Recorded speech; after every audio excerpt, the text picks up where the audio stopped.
Welcome to the Sharkpreneur podcast with Kevin Harrington and Seth Greene.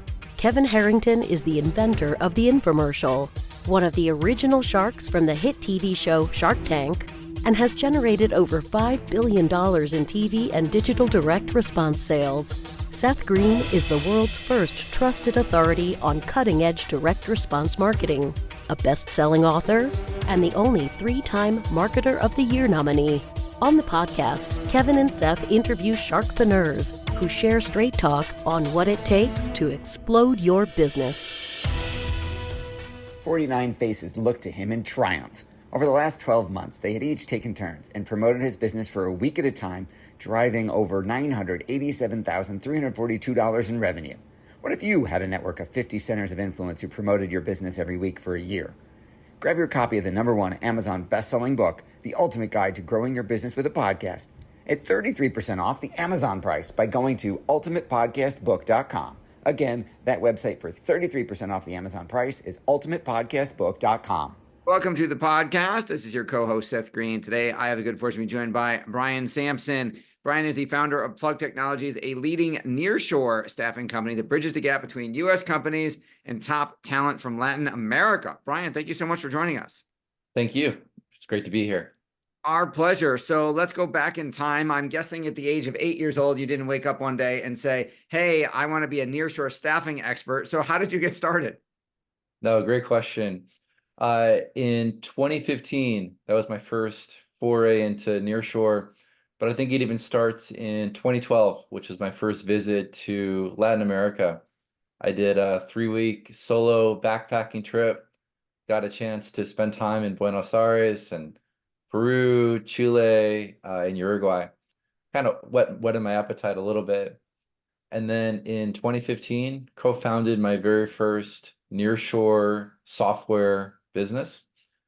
We had raised a few $1,000,000, which sounds like a lot of money, but then when you're in San Francisco, it doesn't get you more than a couple slices of avocado toast. So we were thinking, how do we keep our sales in San Francisco, but optimize for our development team? And I remembered from my backpacking trip to Argentina that the talent was really interesting. The English level was great.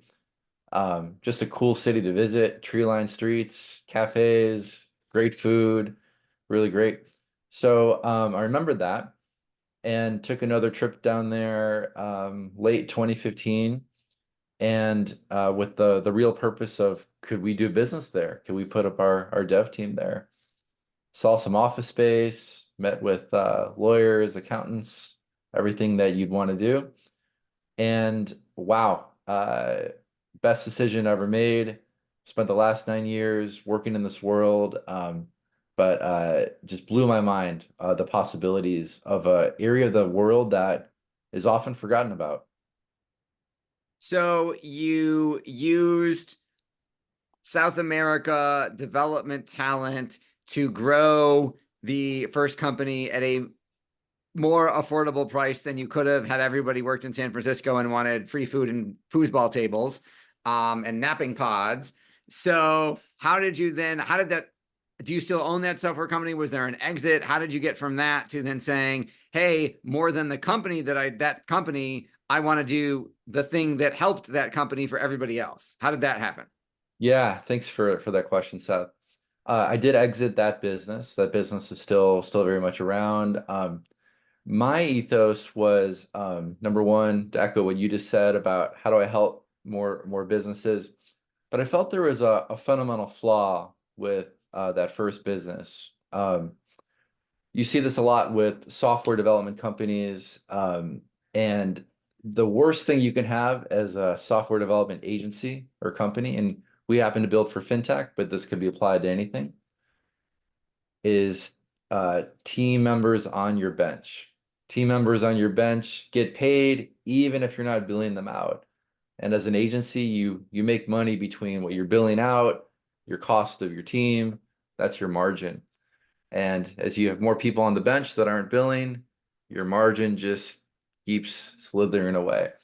So you're in this desperate push to customer calls take this guy, please, even if they're not the best person for that project. You just want them to take your guy in that project.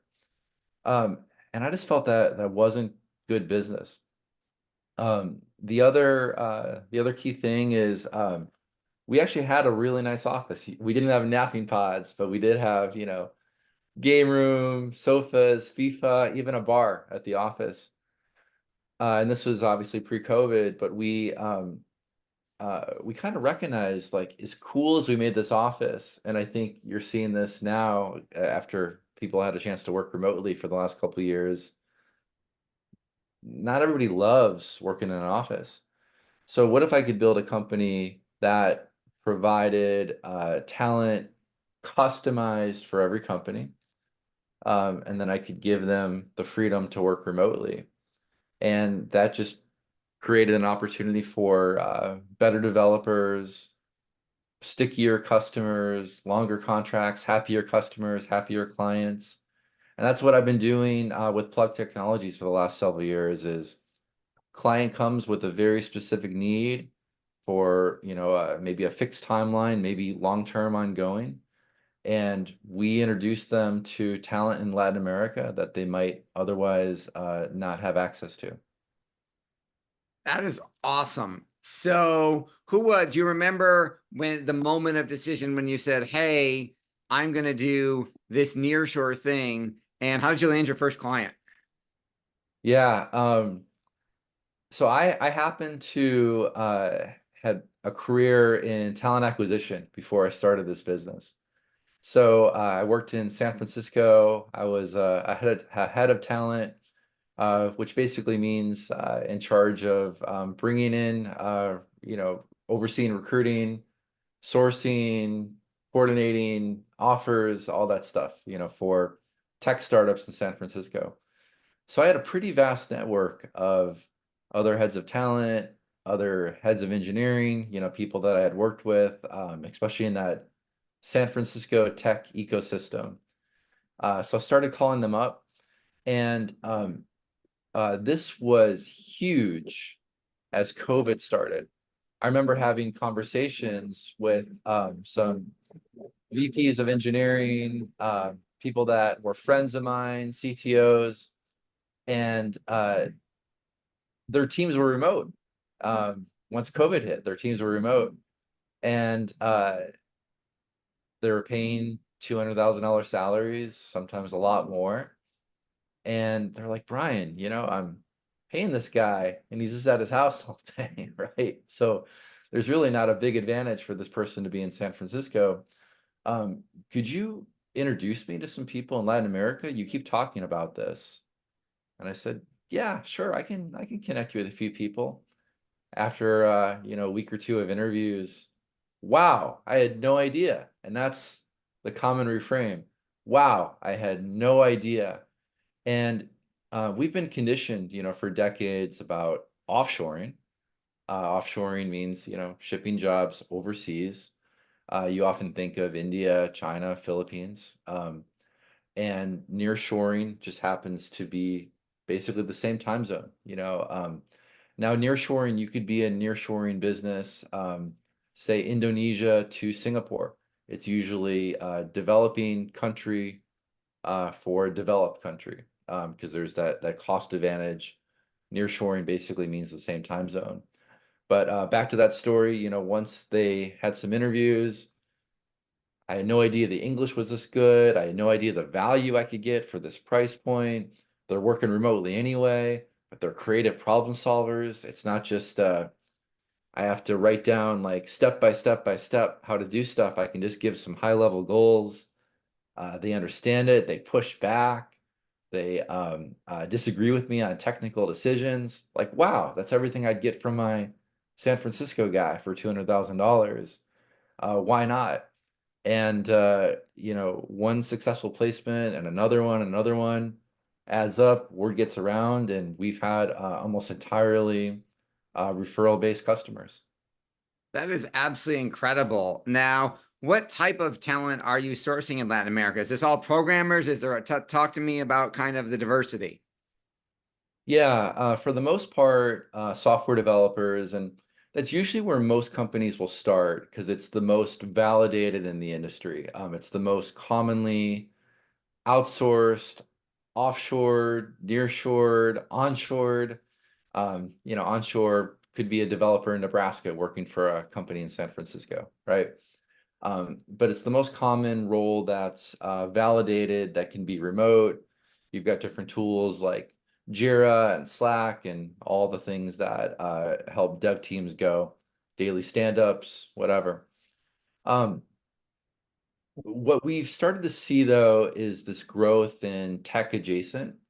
So UI, UX designers, DevOps, tech support are the natural next positions. Marketing is also a big area that a lot of companies have seen with content, SEO, UI, UX, tech adjacent kind of goes into marketing. And there's one other industry that is very common in Asia, especially the Philippines, and that's BPO, which stands for Business Process Outsourcing. If you're a customer, you're not searching BPO, you're maybe searching call center, customer service, things like that. That's traditionally been a mega role that the Philippines has provided. And that is becoming more and more common in Latin America.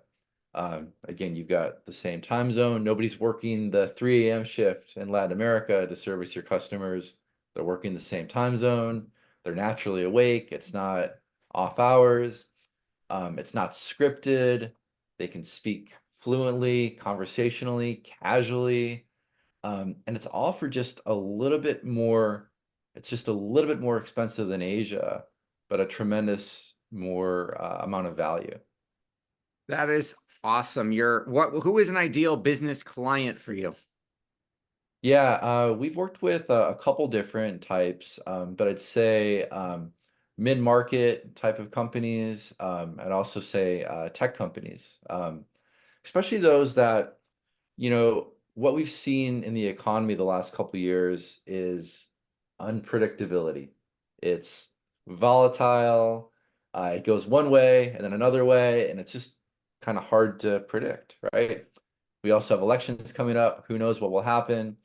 So companies don't know their capital raise, what's going to happen. Yeah, are they going to have to raise again? Will they be able to raise again?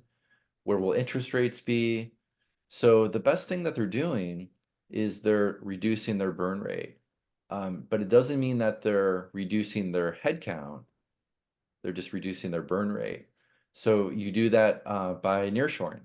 Nearshoring means you're spending about 40% less than you would for US staff, but you're not sacrificing time zone, and you're really not sacrificing quality because you're getting the same pushback, the same critical thinking, the same clever ideas, the same education, all that stuff. So it's these companies that are trying to be more thoughtful about their burn rate, that are really interested in this new world. That is awesome. Your passion is obvious. What do you like best about what you're doing? I love to travel to Latin America. It's just a really fun region of the world to go to, and there's a lot of myths. We can all flip on Netflix and see Narcos, or we see videos of Venezuela chaos and breadlines and illegitimate elections. And it's easy to think like, wow, is that what all of Latin America is? Couldn't be further from the truth. In a couple weeks, I'm headed down to Mexico City, which is famous for just a huge cosmopolitan mecca of all sorts of food and culture, art, museums. Buenos Aires, the same way, these beautiful tree-lined streets, the best steak I've ever had in my life, the best wine I've ever had in my life. I've been to Argentina 9 times, and Patagonia and these beautiful snow-capped mountains. Mendoza, wine region. Yeah, the best salami I've ever had was in a place called Tandil, Argentina. you can say the same thing about Peru and Chile and all these other countries. And they're all their unique countries. The people are fun and interesting. They love Americans. And I would just say the travel to Latin America is so unique and so interesting. And please don't bubble up Latin America as just one singular place. There's all sorts of interesting pieces in all these different countries. Wow, that sounds absolutely amazing. For our folks who want to learn more, where is the best place for them to go to learn more about you and about Plugg? Sure. I'll give you the website for Plugg. That's plugg.tech, plugg.tech. And then my email is simply Brian, BRIAN, @plugg.tech. And we'd love to hear from anybody. One of my favorite things, Seth, is just educating people on this region. You know, they might say, hey, I've never done this before. I'm thinking about maybe I want to hire a developer. And then, you know, we'll ask them 20 questions and just guide them, because certain countries, certain cities, hardware requirements, concentration of talent, cost, all these things play into it. So we want to be not just their service provider, but their shepherd and guide into picking the right place. Awesome. Well, this has been Seth Greene with Brian Samson of Plugg Technologies. Brian, thanks again for joining us. Oh, thank you so much. It was great to be here. Thanks, everybody, for watching or listening. We will talk to you or see you next time. Why do so many businesses struggle while others seem to explode overnight? Do you wish you had the secret to this type of exponential growth? Now, I've scaled more than 20 businesses to over $100 million, and it's not just luck. In my new book with Mark Tim, Mentor to Millions, you'll learn the repeatable framework I use in all my business ventures for massive success. Order at kevinmentor.com and get over $1,000 in bonuses. Head to kevinmentor.com.